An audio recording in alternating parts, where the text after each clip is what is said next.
মাতা কি? আমার ধর্মের আদি পিতা মনু। এই মনু তার মনু সংহিতায় বলছেন, কেউ যদি মদ্যপান করে মায়ের নামে, কোন ব্রাহ্মণ যদি মদ্যপান করে, কোন বিপ্র, কোন ক্ষত্রিয় যদি মদ্যপান করে, কোন শূদ্র যদি মদ্যপান করে, কোন বৈশ্য যদি মদ্যপান করে, যেটুকু মদ সে গ্রহণ করলো তার থেকে যদি সে মুক্তি পেতে চায়, সেইটুকু মদ গরম জলে উত্তপ্ত করে তাকে গ্রহণ করতে হবে। পারবেন তো বাবা গ্রহণ করতে? পারতে হবে। আপনার মৃত্যুর পর যমদূতরা আপনাকে জোরপূর্বক খাওয়াবে, খেতেই হবে। তখন কোনো বাবা জেঠা কাকু আপনাকে ধরবে না।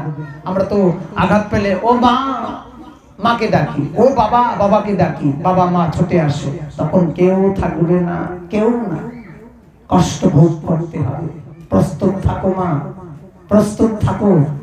আমরা ধর্মটাকে এতটা খেলনার পুতুল বানিয়ে ফেলেছি, যা ইচ্ছে হচ্ছে তা সেটাকে ধর্ম বলে চালিয়ে দিচ্ছি। মায়ের কাছে অসহায় পশুকে বলি দিচ্ছি।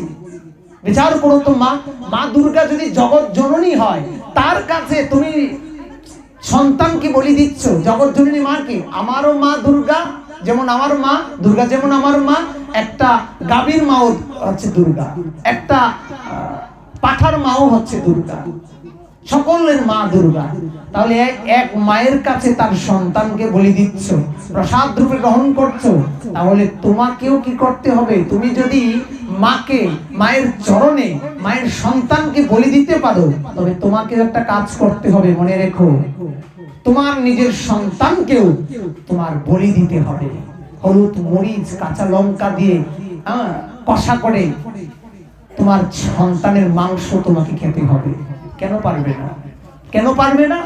আরেক মায়ের সন্তানকে নিয়ে মায়ের কাছে বলি দিতে পারো, কষিয়ে হলুদ মরিচ দিয়ে যত মশলা আছে সবকিছু দিয়ে তুমি গ্রহণ করতে পারো। তখন তোমার চেতনায় জাগে না, তখন তোমার হৃদয়ের মধ্যে মানে ভাব জাগ্রত হয় না কি করছি। আর যখন বললাম নিজের সন্তান, তখন গায়ে লেগে গেল। আমাদের ধর্মটা হচ্ছে কি জানেন? আমাদের ধর্মটা হচ্ছে স্বার্থ অনুযায়ী। আমার স্বার্থ দেখছি যে এই ধর্মটা করতে গেলে আমার ক্ষতি হবে না, আমি যাচ্ছি। 2000 টাকা দিতে পারবো, আমি চাঁদা দিচ্ছি। যখনই 500 বেড়ে গেল, আমার স্বার্থ থেকে একটু কেমন হয়ে গেল না, আমি চাঁদা দিচ্ছি না। তখনই তর্কাতর্কি কমিটির লোক। ভাবা যায় কতটা পিছিয়ে আমরা? তোমার নিজের সন্তানকে বলি দিতে হবে, দিতেই হবে। প্রস্তুত থাকো। এই মনুসংহিতায় আদি পিতা মনু স্বয়ং বলছেন, আমি তুমি ছাড় পাবো, মুক্তি পাবো।